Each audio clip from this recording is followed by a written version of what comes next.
ഇസ്രായേലിൽ നിന്ന് സ്റ്റീഫൻ ഉണ്ട്. അദ്ദേഹത്തിന് അവിടുത്തെ ഗ്രൗണ്ട് റിയാലിറ്റി അറിയാം. സ്റ്റീഫൻ, എങ്ങനെയാണ് ഇസ്രായേലിൽ ഇരുന്നു കൊണ്ട് ഈ കാര്യങ്ങളെ വിലയിരുത്തുന്നത്? എങ്ങനെയാണ് ഇന്നത്തെ അവിടുത്തെ സാഹചര്യം? ഇന്ന് രാവിലെ ഏകദേശം ഒരു 1:30 രാവിലെ തൊട്ട് വലിയ പ്രശ്നങ്ങളില്ലായിരുന്നു. ഏകദേശം ഒരു ഉച്ചയ്ക്ക് 1:30 നമുക്ക് ഇസ്രായേൽ ഡിഫൻസ് ഫോഴ്സിന്റെ ഒരു അലേർട്ട് മെസ്സേജ് ഉണ്ടായിരുന്നു. നോർത്തേൺ സൈഡിലുള്ള എല്ലാവരും അലേർട്ട് ആയിരിക്കണം, മാക്സിമം ആൾക്കാരെല്ലാം ബങ്കറിലേക്ക് പോകണം എന്നും പറഞ്ഞൊരു മെസ്സേജ് ഉണ്ടായിരുന്നു. അതിനുശേഷം ഏകദേശം 130 റോക്കറ്റ്സ് അവിടുന്ന് ഫയർ ചെയ്തിട്ടുണ്ടായിരുന്നു. പക്ഷെ ഇവിടുന്ന് ഇസ്രായേലിലേക്ക് വലിയ കാഷ്വാലിറ്റീസ്, ഒറ്റ കാഷ്വാലിറ്റിയും ഇല്ല. എല്ലാം അവിടുന്ന് തന്നെ അത് ഡിസ്ട്രോയ് ചെയ്തിട്ടുണ്ട്. അങ്ങനെയുള്ള ഒരു പ്രശ്നങ്ങളും നിലവിൽ ഇപ്പം ഈ നിമിഷം വരെയും അതിനുശേഷം വേറൊരു പ്രശ്നങ്ങളും ഇതുവരെ ഉണ്ടായിട്ടില്ല. ഇനി എന്താവും എന്ന് പറയാൻ പറ്റത്തില്ല. എന്നാലും അലേർട്ട് ഉണ്ട്.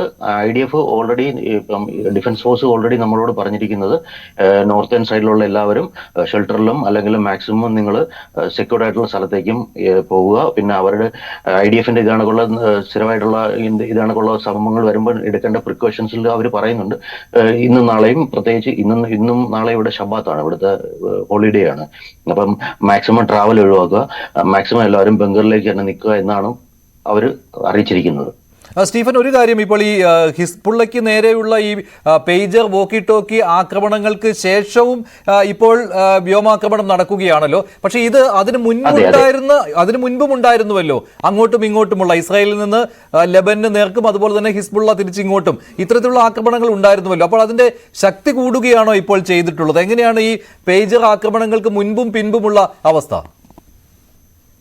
പേജർ ആക്രമണത്തിന് മുമ്പും ഇത് കണക്ക് ഇത്രയും, അതായത് ഏകദേശം ഹൈ ആയിട്ട് അതിന് 130, 150 അത്രയും റോക്കറ്റ്സ് ഒരേ തവണ വിക്ഷേപിച്ചിട്ട് അവര്, പിന്നെ ഇപ്പൊ ഞാൻ കണ്ടുവരുന്നതെന്ന് പറഞ്ഞാല് കണ്ടിന്യൂസ് ആയിട്ട് ഫയറിംഗ് ഇല്ല അവിടുന്ന്. അതായത് അവര് ഇപ്പം ഈ ഒന്നരയ്ക്ക് അവർ ഇത്രയും ഒരു ഏകദേശം 130 റോക്കറ്റ്സ് ഫയർ ചെയ്തു. അതിനുശേഷം പിന്നെ ഇതുവരെ അടുത്ത ആക്രമണം ഉണ്ടായിട്ടില്ല.